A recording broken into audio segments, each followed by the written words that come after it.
Vendim apo njoftim, zërëja në telashe e humb një betejë në gjykatë pa ditët edhe në një tjetër.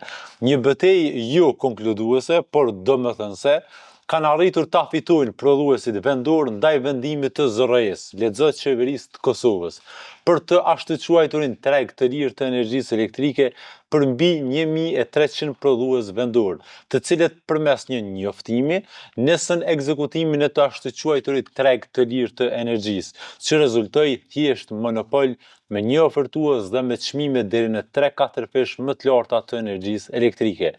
Bizneset e sfiduan ligjërisht vendimin e zërëjes dhe gjykata komerciale mori vendim preliminar për pezullim të vendimit të zërëjes. Gjykata komerciale e Kosovës vendosi për pezullim deri në një vendim përfundimtar në këtë çështje. Ndërkohë, edhe Partia Demokratike e Kosovës e ka paditur zërëjen në gjykatën themelore, ku si fillim kanë kërkuar masë të përkohshme. Ta shohim njëherë vendimin e gjykatës komerciale.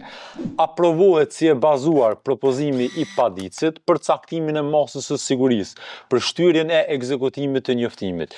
Pezullohet ekzekutimi i njoftimit të datës 3/6/2025 për mos lejimin e paditësit propozuesit të shfrytëzojë furnizimin nga shërbimi universal i nxjerrë nga zyra rregullatori të energjisë, derisa gjykata të vendosë me vendim përfundimtar gjyqësor për kitazim me padinë e paditësit.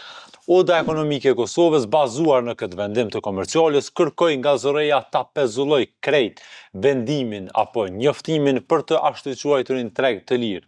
Kryetari i shoqatës së prodhuesve vendor, Kushtrim Ajvazi, njoftoi se vendimi për tregun e lirë është pezulluar dhe se e vërteta triumfoi. Pezullohet vendimi për tregun e lirë pas qëndrimit të palëkundur, e vërteta triumfoi. E dëshmuam ditë e natë që ishte një vendim i gabuar dhe i dëmshëm për bizneset e posaçërisht për prodhuesit tonë, ka thënë ndër të tjera ai.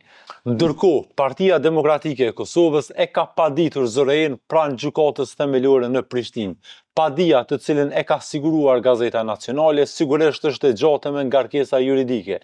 Por ta përmbledhim kështu. Sipas padisë, zërëja i ka detyruar bizneset të dalin në treg të lirë pa vendim, vetëm me një njoftim. Ani pse zërëja ka veç njoftim për këtë çështje e jo vendim me dispozitiv e me arsyetim të caktuar, ndërkohë në kontestin administrativ që PDK-ja e ka pasur me zërëjen, vetë zërëja nuk e ka njohur këtë çështje, sepse sipas tyre s'ka vendim për këtë çështje. Dispozitivi i vendimit të kontestuar gjithashtu konsiston në shkelje esenciale të dispozitave të procedurës administrative, edhe për faktin se i njëjti është kundërthënës në vetvete dhe me arsyetimin e tij nga se nuk e përcakton në mënyrë të qartë cili ka qenë fakti vendimtar mbi të cilin është refuzuar si palejueshëm kontesti administrativ i parashtruar nga ana e paditësit, pra PDK-s.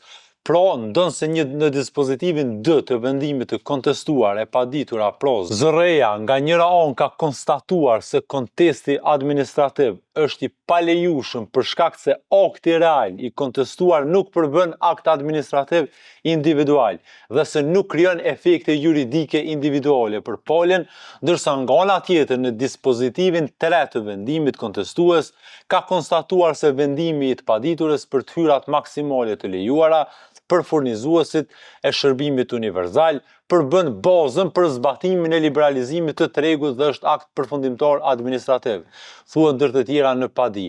Pra apo e vreni kundërthënien. Zërëja vetë herë e konsideron vendim e herë veç njoftim obligimin për bizneset. Në fund të fundit, masa e përkohshme që u fitua në komerciale e kjo padi pritet ta marrin meritën e tyre të plot në proces gjyqësor, të cilin nacionale do ta përcjellë me vëmendje të shtuar.